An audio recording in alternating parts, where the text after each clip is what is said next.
Xoş gördük hamınızı. Avropa Parlamentinin bir növ, həm də bir riyakarlığı hardan bilinir? Tutaq ki, üzü qışa gedəndə, narahatlıq yarananda, xüsusən enerji məsələlərində Azərbaycan yaxşı olur. Gəlirlər, gedirlər, hər şeyi həll edirlər. Qış tədariklərini görəndən sonra üzü yaza, bunlar başlayır özünün demokratiya tumurcuqlarını inkişaf elətdirməyə. Amma o tumurcuğa suyu kim verir? Əlbəttə ki, erməni lobbisi verir və o pul hardan alır? Bu böyük bir pulun dövriyyəsidir. Amma təkcə bu məsələdirmi, yoxsa bir növ Amerikadan qisas almaqdırmı öz-özlüyündə? Siz demişkən, Amerikanın özünə gücü çatmır və söz də deyə bilmir, amma eyni zamanda görür ki, ABŞ regionda güclənir, bir növ cavab. Azay mən, belə ola bilərmi? Yoxsa doğrudan da bunlar demokratiyanı müdafiə edirlər, bizim xəbərimiz yoxdur, bəlkə bilmirik. Yox, əslində baxanda burada bir neçə səbəblər var. Buyurun. Mən istərdim ki, bizim hörmətli tamaşaçılarımızı bir məsələyə diqqətlərini cəlb edək, bu vaxt məsələsinə. Niyə məhz 18 dekabrda belə bir qətnamə irəli sürüldü? Ona görə ki, artıq dekabrın 16-sından etibarən Cənab Prezidentin təşəbbüsü ilə amnistiya aktının qəbul olunmasına bağlı artıq mətbuatı məlumat getmişdi və bizim komitədə səhv etmirəmsə elə 2 gün öncə artıq məsələyə baxıb Milli Məclisin plenar icrasına tövsiyə etmişdi. Bunu mən hesab edirəm ki, biz unutmamalıyıq və diqqətdən kənarda gətirməməliyik, çıxartmamalıyıq. Məhz 19 dekabrda da Milli Məclisin gündəlinə salınan bu məsələ ilə bağlı bir gün öncə belə bir qətnamənin qəbul edilməsi mənə belə gəlir ki, bu artıq Avropa Parlamentinin və AŞBANın əvvəllər də istifadə etdiyi taktikanın tərkib hissəsidir. Yəni bunu adətən, indi mən uzun müddətdə Əf Komissiyasının üzvüyəm, bu proseslərdə müəyyən mənada iştirakım olubdur və bunlar adətən Əf fərmanları öncəsi, amnistiya aktı öncəsi belə bir bilərəkdən təxribat xarakterli qətnamə qəbul etməklə azadlığa çıxması mümkün olmayan, Azərbaycanda kifayət qədər ağır, xüsusilə ağır cinayətlər törətmiş, terror hadisələr törətmiş, dövlətin əleyhinə cinayətlərdə ittiham olunmuş. Hətta mən deyərdim ki, Azərbaycanın ərazi bütövlüyünə qarşı sui-qəsdə görə mühakimə olunmuş şəxslərin azad edilməsini tələb edirlər. Məqsəd birisi nədir? Ona bilir ki, bunların azad olunması mümkün deyil. Amma belə bir addımı atmaqla həmin amnistiya aktının o qarşısına qoyduğu məqsəd və vəzifələri istəyirlər biraz kölgəyə salsınlar, kölgə altına salsınlar. Həmin o məqsədə çatmamaq üçün, həmin o bizim o Cənab Prezidentin, dövlətimizin o humanist siyasətinin yaxud da mərhəmətə uyğun olan, yəni ona istiqamətə atılmış siyasətinin cəmiyyətdə ictimai barışa, cəmiyyətdə məsələlərin dövlət, deyək, vətəndaş münasibətlərinin necə deyərlər, daha da dərinləşməsinə istiqamətlənən bu siyasəti müəyyən mənada nəticələrdir təsirini aşağı salmaq istəyirlər. Birinci səbəb doğrudan mı onlar düşünürlər ki, Avropa Parlamentinin hər hansısa bir qətnaməsi Azərbaycan ictimaiyyətinə ya təsir edirlər, ya rəy dəyişirlər? Yox, mən sizə deyim də, sosial deməli cəhətdən, sosial deməli politoloji nöqteyi nəzərdən məsələlərə baxsaq, axı cəmiyyət yeksinsi deyil. Hamı kifayət qədər bu məsələlərin fərqinə vara bilmir. Orada müəyyən, deyək ki, üzr istəyirəm ifadəmə görə, bu məsələlərə çox da vara bilməyən, analitik imkanları, araşdırmaları çox dərinə gedə bilməyən bizim vətəndaş qrupumuz da var. Onlar ola bilsin ki, bunun təsirinə düşə bilirlər. Məsələn, sosial şəbəkələrdə baxın, Avropa Parlamenti belə bir qərar qəbul etdi. Bunlar niyə azadlığa çıxmadı? Məsələn, Frankiyası azadlığa çıxdı, bunlar çıxmadı. Demək, dövlətin burada niyyəti o qədərdə doğru deyil. Yəni, belə şeylər üçün bunlar təbii ki, hesablana bilərlər. İkinci, Elçin, burada indiyə qədər olmayan çox təhlükəli bir elementi də bunda qətnaməyə sarıblar. Bu da nədir? Etnik mənsubiyyət. Güya ki, Azərbaycandakı, indi adlarını çəkmək istəmirəm, sırf Azərbaycan dövlətinə qarşı çıxan, xarici kəşfiyyatda cəsusluq edən, xəyanətdə konkret olaraq faktlarla ittiham olunan şəxsləri məhz etnik mənsubiyyətinə görə güya ki, həbs olunduğunu göstərirlər. Bu birisi nəyə görədir? Bu ona görədir ki, biz həmişə demişik, xüsusilə Vətən müharibəsindən sonra bir ki, Azərbaycanda xalq, ümumi xalq birliyi, milli həmrəyliyi ən yüksək səviyyədədir. Məhz bu gün daxildə bir parçalama elementi yaratmaq və etnik qruplar arasında müəyyən mənada bir deyərlər, nifaq toxumu səpmək üçün bunu bilərəkdən ortaya atıblar. Hamı gözəl bilir ki, Azərbaycanda bütün xalqlar, bütün etnik qruplar vahid dövlət ətrafında sıx birləşiblər. Biz müharibədə də gördük. Allah bütün şəhidlərimizə rəhmət eləsin. Bugün müxtəlif etnik deyək ki, qrupları təmsil edən nə qədər bizim qəhrəmanlarımız oldu. Biz bütün Azərbaycanın necə deyək də ərazi bütövlüyü uğrunda özünü fəda etmiş insanlarımızın qarşısında baş əyirik. Amma bugün bunu zədələmək istəyirlər. Üçüncü isə belə burada məqsədlərdən biri budur ki, onlar məsələn dövlətə xəyanətdə ittiham olunan, bu cür ağır cinayətlərdə görə məhbəslərə atılan insanları məhz siyasi məhbus adı altında müəyyən mənada legitimləşdirməyə çalışırlar. Onların əməllərinə bəraət verməyə çalışırlar ki, baxın, siz dövlətə qarşı çıxa bilərsiniz, dövlətə xəyanət edə bilərsiniz, dövlətin konstitusiyon quruluşunu qanunsuz yolla dəyişməyə cəhd edə bilərsiniz. Biz sizin arxanızdayıq. Mesaj budur.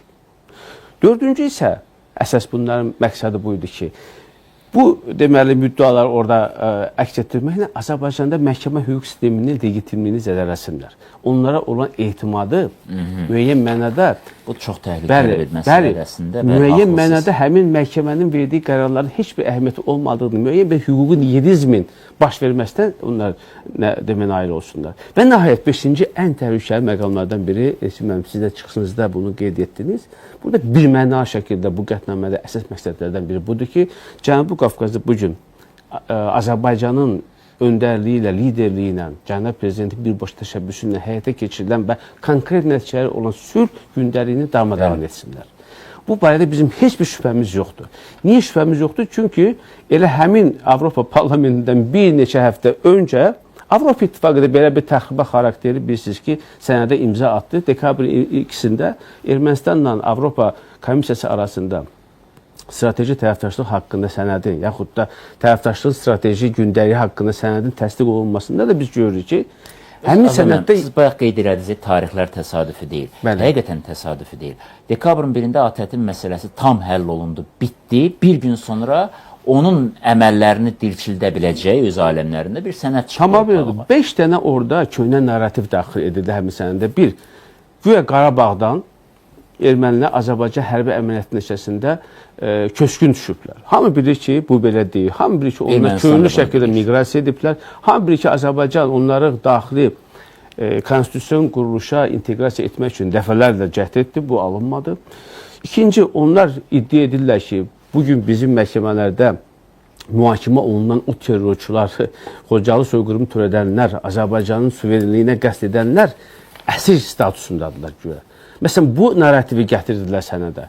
Üçüncü isə, onlar bilirsiniz ki, öhdəliklərini pozaraq, bilirsiniz ki, Vaşinqtonda avqustun 8-də imzalanan üç tərəfi sənədə əsasən Ermənistan öhdəlik götürmüşdü ki, sərhəddə hər hansı bir üçüncü tərəfin deməli qüvvələr yerləşməməlidir və həmin o sənəddə əksinə o Avropa İttifaqının dırnaqarası mülki missiyanın fəaliyyətinin uzadılması və prioritet hesab edilməsi gündəmə gətirildi. Və nəhayət iki burada məqamlar var ki, bunu da qeyd etmək istərdim. Bunlardan biri onlar ibarətdir ki, bilirsiniz ki, məhz yenə də Amerikada belə bir razılıq adı olmuşdu ki, biz bunu çox müzakirə etmişik. TRIP marşrutunun, Trump yolu marşrutunun, biz o Zəngəzur dəhlizi deyirik, amma indi sənəddə TRIP marşrutu kimi qeyd olunubdur. Həmin sənədin həyata keçirilməsi üçün, ümumiyyətlə bu layihənin icrası üçün Ermənistan konkret öhdəlik götürübdür. Amma Avropa İttifaqı ilə imzalanan sənəddə isə bir dəfə də olsun həmin o sənədə istinad yoxdur və əksinə bunların sülh qovşağı deyilən, hər hansı bir legitimlikdən məhrum olan bir, mən deyərdim, amorf bir ideyanı belə bir formada gətiriblər gündəlik. Yəni bunlar nə deməkdir? Bilirsiniz, burada həm də açıq şəkildə siyasi riyakarlıq özünü göstərir. Necə ola bilər ki, bilirsiniz, Avropa Parlamenti, siz bəyə qeyd etdiniz, Rasim mənim də onu qeyd etdi, Amerika Birləşmiş Ştatlarla bağlı məsələni qeyd etməklə, doğrudan da, məsələn, mən başqa bir analogiya gətirə bilərəm. Bilirsiniz ki, bir müddət öncə Fransanın keçmiş prezidenti Nikola Sarkozy həbsə atıldı. Bundan bağlı bir dəfə Avropa Parlamentinin bir səsi çıxdı mı? Münasibət bildirdi mi? Yaxud da bir bundan öncə Fransanın ikinci mühüm partiyası, onun mahiyyətini qoyur bir kənarda. O sağçıların lideri Marine Le Pen 5 il müddətində Bəli. Siyasi vəzifə tutmaq, siyasətlə məşğul olmaq hüququndan məhrum edildi. Bir dəfə münasibət bildirildi mi? Yox. Özü hamı bilə-bilə ki, niyə olunur o? İndi mən onu yenə deyirəm, mahiyyətini qoyuram bir kere. Yaxud da Ermənistanla bağlı. Baxın, son aylar Ermənistanda Keşiş nə həbs qədər olunur. ictimai siyasi həbs olunur, xadimlər, vəzifə bəli, başında. dini xadimlər həbs olunur. İndi bunun həbs olunmasını biz müzakirə edə bilərik. Əlbəttə, burada Ermənistanın öz legitim haqqı var. Amma biz ona necə baxırıq? Ermənistan nə dedi ki, bunlar konkret az şəkildə Rusiyaya işləyən casuslardır. 5-ci kolondur. Bunlar biz həbs edirik, yaxşı dedik. Yaxşı. Necə olur? Ermənistan 5-ci kolonun nümayəndəni həbs edəndə, zərərsizləşdirəndə, casusları ittiham edəndə yaxşı olur. Amma Azərbaycan öz axırında 5-ci kolonun nümayəndələrini zərərsizləşdirəndə, Rusiyaya işləyən, konkret Azərbaycanın xəyanətdə ittiham olunan şəxsləri cəmiyyətdən kənarlaşdıranda, həbs edəndə bu pis olur. Belə çıxır ki, Ermənistan üçün bütün bunlar hamısı məqbuldur. Onlar xəyanətkarları, yaxud da dövlətə qarşı çıxanları, qanunu pozanları həbs edə bilərlər, Azərbaycan edə bilməz. Bu nə qədər, necə deyərlər, doğru yanaşmadır. Ona görə də bu siyasi riyakarlıq, bu, necə deyərlər, ari seçkili cəmiyyət bilir. Və Azərbaycan cəmiyyəti də, bilirsiniz, Elçin mənim, tamaşaçılar da bunu yəqin razılaşarlar. Bu qədər bunların bu siyasi riyakarlığın bildiklərinə görə Avropa Parlamentinə zərrə qədər də olsa etimat yoxdur. Mən ona görə soruşdum ki, yəni, doğrudan bunlar inanırlar ki, nəyəsə təsir edəcək. Yox, etimat yoxdur, bütövlükdə cəmiyyətdə yoxdur. Ona görə də biz, bilirsiniz ki, siz də qeyd etdiniz. Məncə, ümumiyyətlə, Avropanın təsisatları 93-cü, 94-cü ildə çadır şəhərciklərində nüfuzdan düşüblər, gözümüzdən düşüblər. Və o vaxtdan bəri onların hansısa bir şəkildə nüfuzlarını geri qaytarmaq üçün çox ciddi təbliğat iş aparmalıydılar. Yox, təbliğat işi yox, Elçin müəllim, onlar konkret addım atmalıdırlar. Amma əgər Azərbaycanın, baxın, 1 milyondan çox məcburi köçkünün qaçqını var. Ermənistandan qovulmuş bizim soydaşlarımız var. Azərbaycanın keçmiş məcburi köçkünlər var. Soyqırıma məruz qalanlarımız var. Bunlarla bağlı bir dəfə də olsun, onlar qətnamə qəbul edilməli. Mən ona görə dedim, misal çəkdim. Bir görüntü var, yəqin yadınızdadır. Məcburi köçkünlərin çadır şəhərciyində ATƏT-in həmsədrlərindən biri görüşür. Məcburi köçkün öz şikayətini deyir, dərdini. Yəni şikayət dedikdə köçürülməsinin acısını danışır. O güya başa düşmürmüş ki, amma tərcüməçi hər şey deyir. Sadəcə gülümsəməklə ona gələcəyə ümidli olmaq arzusu deyir. Hətta son bir cümləndə deyim, Elçin müəllim. Buyurun, Azəm müəllim. Bunu mən istəyirəm, bunu da deyək. Hətta adi bir insanın pozulmuş hüququnu müdafiə etsəydi, mən şəxsən deyərdim ki, Avropa Parlamenti müəyyən mədə insan hüquq və azadlıqları müdafiəsindən məşğul. Baxın, Azərbaycanda gündə, yəni il ərzində nə qədər insanlar cinayət törədir və onlara qarşı hüquqi tədbirlər görülür. Bir dəfə də olsun onlarla bağlı müəyyən addım atıb da xeyr. Amma onlar o şəxsləri müdafiə edirlər. Həmin şəxslər konkret olaraq Azərbaycanın milli təhlükəsizliyinə, milli maraqlarına qarşı çıxırlar. Konkret olaraq Azərbaycana qarşı onlar bunu istifadə edə bilərlər və siyasi təzyiq elementinə çevirə bilərlər. Bu iqtidara və yaxud da hakimiyyətdə olan şəxslərə yox, məhz Azərbaycan dövlətçiliyinə, Azərbaycanın təməl prinsiplərinə zərbə vurmaq istəyən, quruluşu dəyişmək istəyən, yəni söhbət hakimiyyətin dəyişilməsindən gedirsə, Azərbaycan demokratik ölkədir, xalq həll eləyir və bunun üçün seçki var. Peterburqda Ermitajda ziyafət verilir, yeni il ziyafəti. Yəni, hər halda Ermitaj, orada ölkə başçıları, amma Paşinyan böyük həvəslə getdi, Piyatrovski ilə görüşdü, Ermitajın prezidenti ilə. Çünki onların erməni qanı var və erməni tarixinin saxtalaşdırılmasında onun çox böyük rolu var. Orada mən düşünürəm ki, hesab edir ki, ən qiymətli eksponat odur. Çünki o yaşda eksponat qalmamalıydı da tərpənən, indi Piyatrovski qalıb. Yəni, həqiqətən o işlə məşğuldur, ora gedibdir, indi boş adam da gedir. Amma burada əsas məsələ bundan ibarətdir ki, mənim də təhlükələndiyim post-Trump dövrünə hazırlıq eləmir ki, Avropa. Kimlər üçünsə zəmin yaratmır ki. Çünki biz söylədik indi, bu qətnamələrin 10 dənəsi qəbul olunur və biri də artsın, olsun, gələn də birini eləsinlər. Elə istəyirlərsə, bir dəfəni, bir 5 illik, 6 il hamısını eyni vaxtda imzalasınlar, məsələni bitirək. Amma bax, bu razılaşma dekabrın 2-sində imzalanan, bu öz-özlüyündə post-Trump dövrünə hazırlıqdır. Və biz hamımız da çox yaxşı bilirik ki, bu Zəngəzur dəhlizi və yaxud da TRIP adlanan o hissə ən azından yaxın bir neçə ildə hazır olmayacaqdır. Və yəqin ki, bu Trump'ın səlahiyyətlərinin bitəcəyi dövrdəki sonraki dövrə təsadüf eləyəcək. Və yeni gələn Amerika administrasiyası hansı addım atacaq, biz bunu da bilmirik. Ona qədər nələrisə gücləndirmək istəmir ki, Avropa. Necə düşünürsünüz? Bilirsiniz, birinci o sizin əvvəl bir sual verdiniz ki, bu Avropa Parlamenti qəbul etdi bu lazımsız adlandırılmış kağızların əhəmiyyəti və məqsədi nə? Bunun yerdə əlbəttə ki, yəni sahədə, Azərbaycanda yaxud da Cənubi Qafqazda heç bir konkret təsiri olmayacaq. Amma siz də bayaq qeyd etdiniz, bu cür sənədlərin qəbulu gələcəkdə istinad üçün bir məqsəddir. Case yığılır da. Yəni, biz indi həmkarlarımızla beynəlxalq platformalarda iştirak edirik, Azərbaycan Milli Məclisinin nümayəndəsinin üzvü olaraq iştirak edirik, təmsil edirik. Onların, məsəl üçün, dəfələrdə olub ki, Ermənistan nümayəndə heyəti, hətta Fransa nümayəndə heyəti bizim əleyhimizə hazırladıkları qətnamə layihələrində, yaxud da müəyyən dəyişikliklərdə məhz Avropa Şurası Parlament Assambleyasının, Avropa Parlamentinin, yaxud da vaxtı ilə o Biden dönəmində olan ABŞ administrasiyasının qəbul etdiyi bəyanatlara, qətnamələrə istinad ediblər. Buna görə də əlbəttə ki, biz bu məsələdə bilməliyik ki, bunlar yəni gələcəyə hesablanmış, patlamamış mina effekti yaratmaq məqsədilə bu cür sənədlər qəbul edirlər.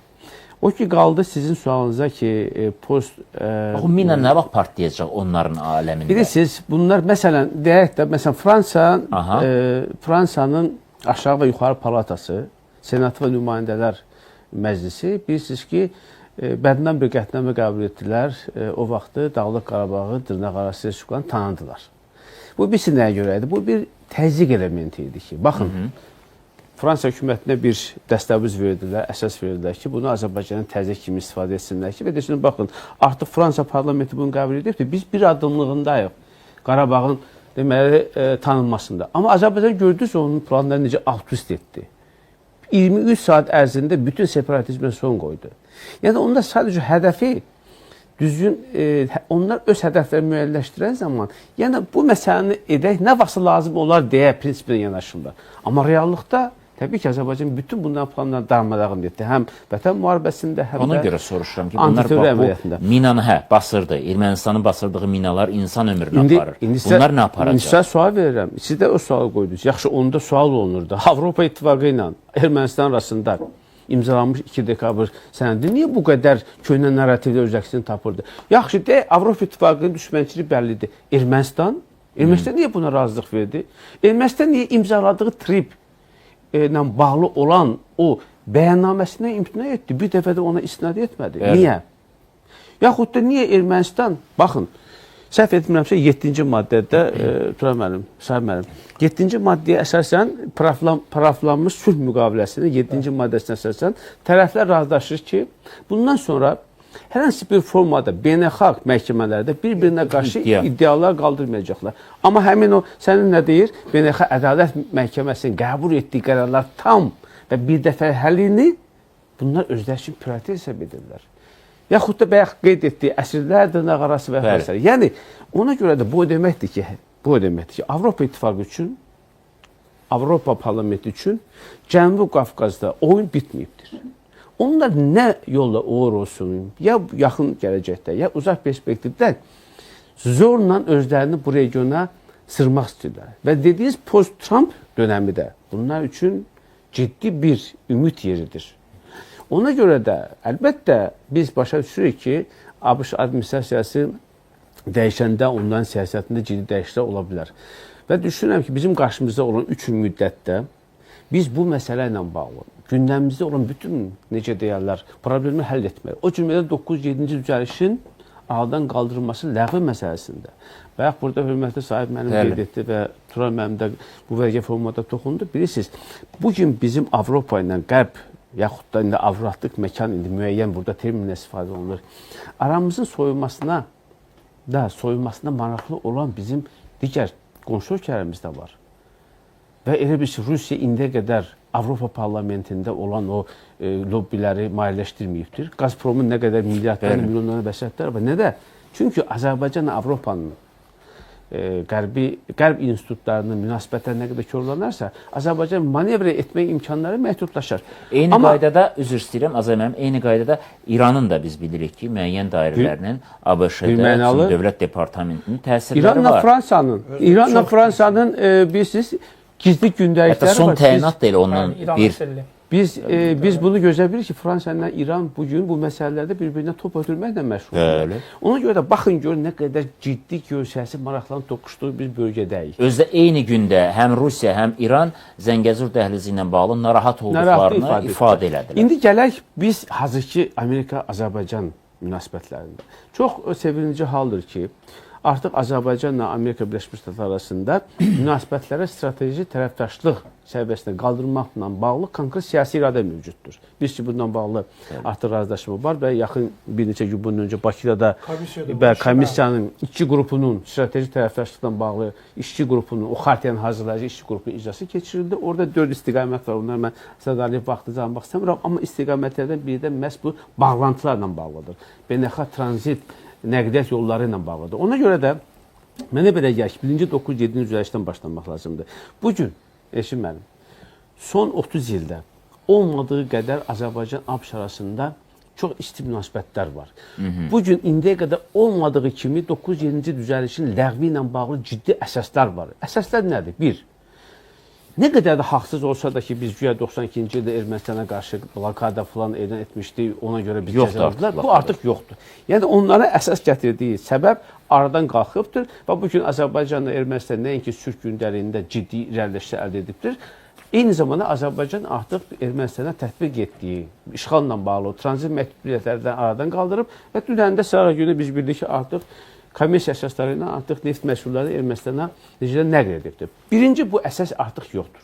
Bu çox ciddi bir səbəbdir. İkinci, bilirsiniz, Azərbaycan prezidenti ilə ABŞ prezidenti arasında şəxsi münasibətlər, dostluq münasibətləri, bir-birinə qarşı olan ehtimat münasibətləri çox mükəmməl bir formadadır. Baxın, ABŞ-ın prezidenti dəfələrlə özünün sosial hesabında cənab prezidentə onun çıxışlarını istinadlar edib və cənab prezidentə təşəkkürlərini bildirir. Bəli. Və dəfələrlə cənab İlham Əliyevi böyük lider adlandırır. Bəli.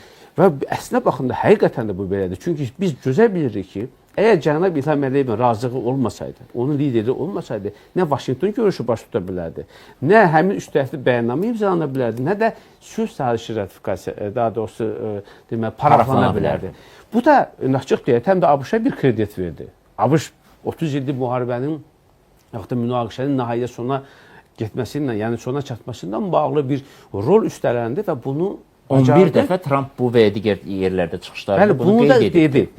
İndi ona görə də mənə belə gəlir ki, indi üçüncü bir səbəb də var. Biz bayaq bu haqqında qeyd etdik. Konqresdə noyabr ayında, 2026 noyabr ayında seçkilər olacaqdır. Ara seçkilər olacaq. Bu çox ciddi bizim üçün bir vaxt məhdudiyyətidir.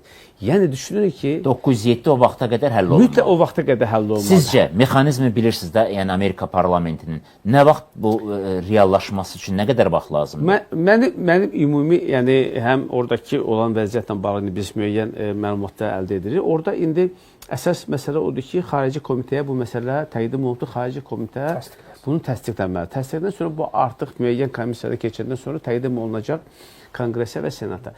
Bugün konkret olaraq respublikaçıların həm Konqresdə, həm Senatda üstünlükləri var. Və bugün əgər ABŞ administrasiyası və Konqres konkret olaraq Respublikaçılar Partiyası ciddi siyasi iradə ortaya qoysalar, bu tezləşə bilər. Bu tezləşə bilər. Və bu həm də bilirsiniz, Amerikanın bilavasitə maraqlarına uyğundur. Çünki Amerika faktiki olaraq bugün TRIP layihəsi ilə və digər layihələrlə Cənubi Qafqazda tam şəkildə möhkəmlənmək üzrədir. Və əgər o dediyimiz lazımsız, bugün Amerika özü üçün maneəyə çevrilmiş 907-ci düzəliş ləğv olunmazsa, hər il bunu artırmaq, yaxud da hər il bunun qüvvəyə minməsi, yaxud da icrasını dayandırmaqla bu məsələ həll olunmayacaqdır. Yaxud da post-Trump dövründə bu necə olacaq? Əgər indidən, bax ona gəlmək istəyirəm, əgər indidən ABŞ administrasiyası çox ciddi şəkildə, dediyim kimi, siyasi iradə ortaya qoyub 907-ci düzəlişin ləğvini mən bilirsiniz niyə görə soruşdum bunu Azəmət? Üzr istəmək istəyirəm, cümləmi yekunlaşdırıb. Onu edə bilsə və bu artıq Amerika investisiyası, Amerikanın böyük məbləğdə maliyyəsi regiona gəlsə və həmin o çıxacaq yeri yoxdur artıq. Həyata keçirsə, artıq sonraki administrasiyada bunu dəyişməkdə kifayət qədər ciddi maneələrlə üzləşəcəklər. Çünki Həm də bəlkə niyyət dəyişsinlər. Bəli. Amerikan maraqları. Yəni olsa belə pis niyyətlər olsun. Çünki Amerika Amma bir məsələ var. ödəyicisiz vəsaitlər cəbdə bunu həyata keçəcək. Mən sizdən razıyam. Bəli, elə olsa hə, geriyə artıq yol qalmır. O Avropadan biz hər şeyi gözləyirik. Bütün növ təxribatları və yaxud hansısa bir addımları. Və mən indi əlbəttə mən də hamımıza çox istəyirik ki, bu layihəmi Zəngəzur layihəsi tezliklə işə düşsün. Amma görürsüz nə maneələr var. Rusiyanın Xarici İşlər Nazirliyindən deyirlər ki, orada Rus əskəri var, onun maraq dairəsindədir. Nə bilim, vilayəti gedir, orada Ermənistan səfirini hardasa tapır, nəsə deyir. Nə bilim, digər tərəfdən bax, Avropa tərəfdən heç bir adı çəkilmir və hansısa bir o amorf anlayışı heç reallaşması da qeyri-mümkün olan tutaq ki, sülh qovuşması, nə bilim, nə və s. Yəni, bütün bunlar elə belə əsən yerlər deyil.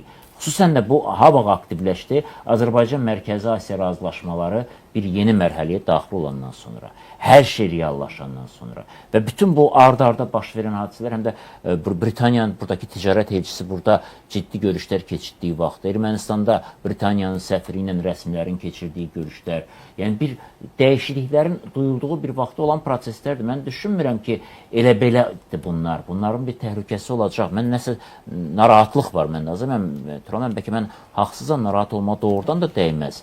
Amma bunlar nəyəsə hazırlaşırlar. Bu məhkirin arxasında nəsə var.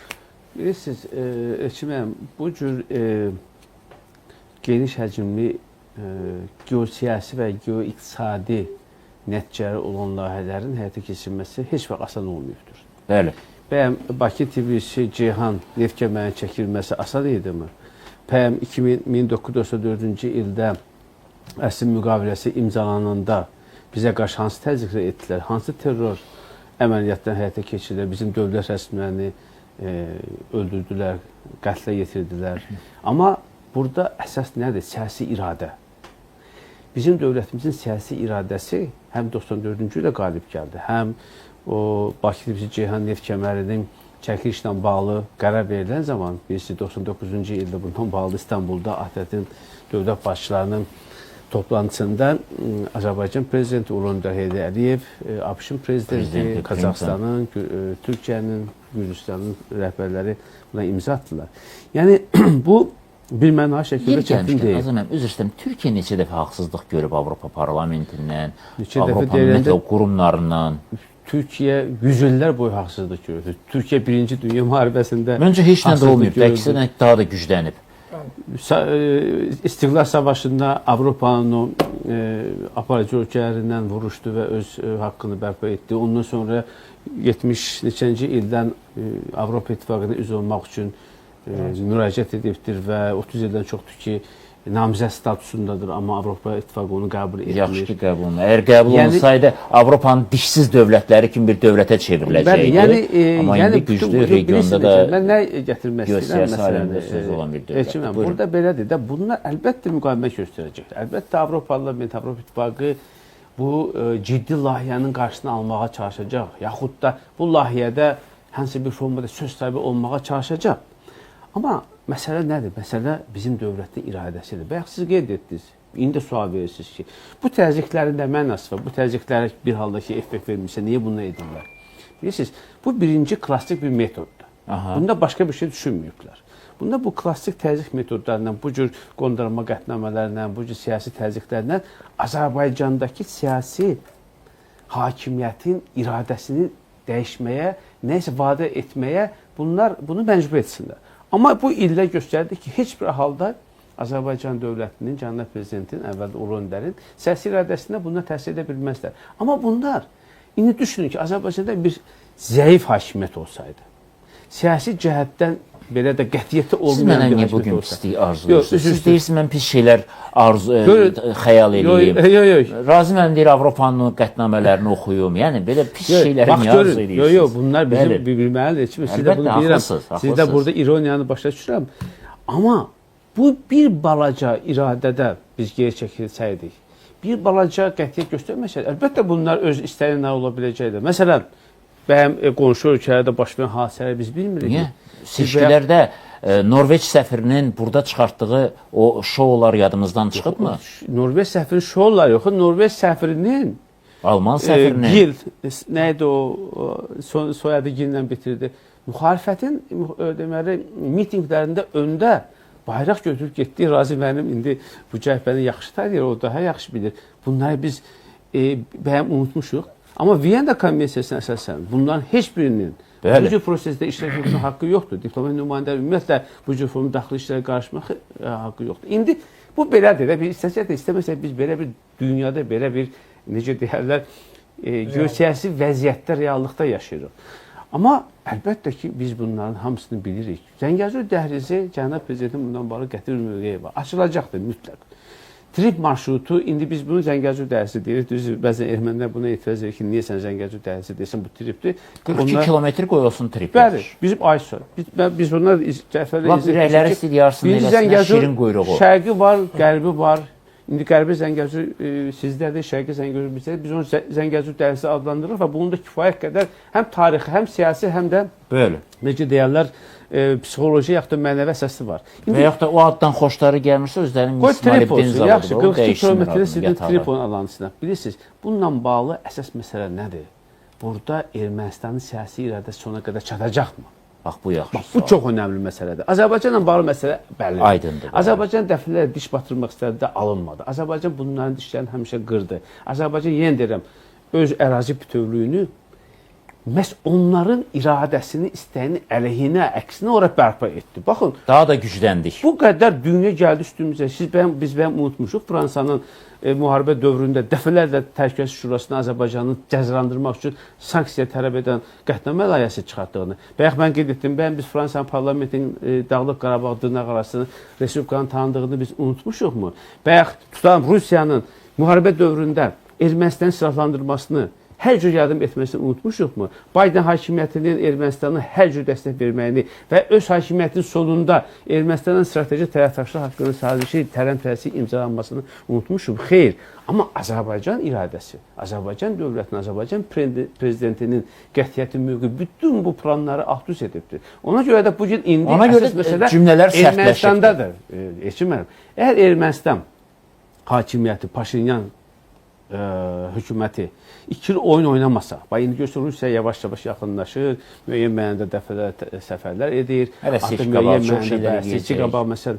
Əgər bu iradəni onunla göstərsələr sona qədər, mən əminəm ki, heç bir halda o Zəngəzur dəhlizinin açılışına regional qüvvələr maneçi törədə bilməyəcəklər. Azəmən, bunlar istəsəydilər, əgər mane olmaq istəməsəydilər, 2 dekabrda kim qol çəkib bunu? Bu məsələdə şübhə yaradan budur da, şübhə yaradan budur. İkinci, əgər ABŞ administrasiyası bu ideyanı, bu təşəbbüsü doğrudan da ciddi şəkildə dəstəkləsə, müdaxilələrin təsiri mən sizə biləm ki, o qədər effektiv olmayacaq. Üçüncü, üzr istəyirəm.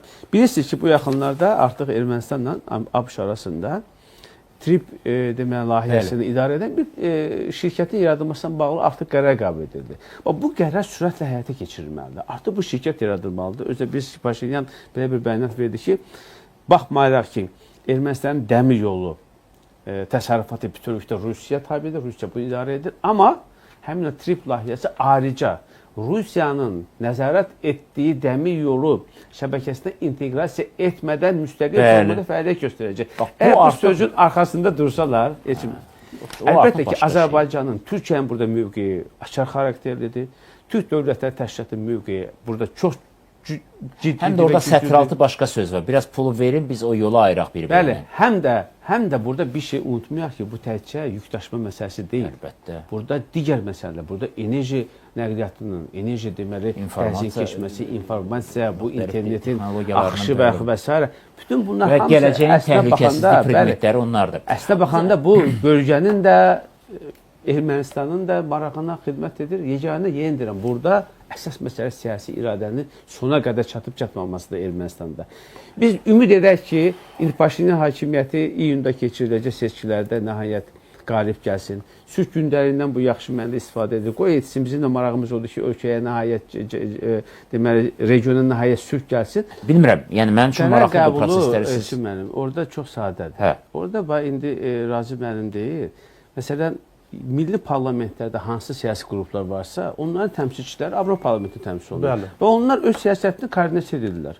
Milli parlament nəyə qəbul edirsə, hansı siyasi dünya görüşü, ideologiya malikdirlərsə, Azərbaycana münasibəti necədirsə, nə qədər qərəz və necə də kin, küdurət, yaxud da ikili və beşli standartlar varsa, siyasi rəkarlıq varsa, bu eyni şəkildə Avropa parlamentində də Amma bu tam olaraq ölkənin mövqeyini. Yox, indi ölkədə ölkənin mövqeyi necə olacaq? Qruplar olduğuna görə o öz qrupunun maraqlarını. Yox, Razım bəy, ölkənin mövqeyi necə olacaq? Mən sizə bayaq dedim, Fransanın aşağı nümayəndələri də, senatı da Dağlıq Qarabağı dırnaqarası özü tam yekdilliklə bir nəfər orada cəmi Natalya xanım onun əleyhinə səs verdi. Hamısı baxın, bütün Fransanın Sonra da Xarici İşlər Naziri dedi ki, bu elə belə sənəd idi. Bəli, ona səs verdilər. Əlbəttə, Xarici İşlər Naziri bilirdi ki, o nə qədər ciddi problemdir və beynəlxalq hüquqa nə qədər ziddir. Və Xarici İşlər Naziri Fransada onu təbii ki, müdafiə edə bilməz. Amma, Razım əlim, ümumi ahvava bundan söyləyir. Qonaqlarımızın hamısını təşəkkür edirəm. Aydın məmsə də təşəkkür edirəm. Razım məmsə də təşəkkür edirəm. Bugün Azər məmlə, Turan məmlə lap əvvəldən bizlə idilər və mümkün olmayanı mümkün edən Azərbaycan var. Və ona görə də bu cür qətnamələr sadəcə olaraq ekologiyanı körləyir. Amma Azərbaycan da ekologiyanın körlanmasını istəmir və bu məsələdə biz çox qətiyyətliyik. Görüşərik.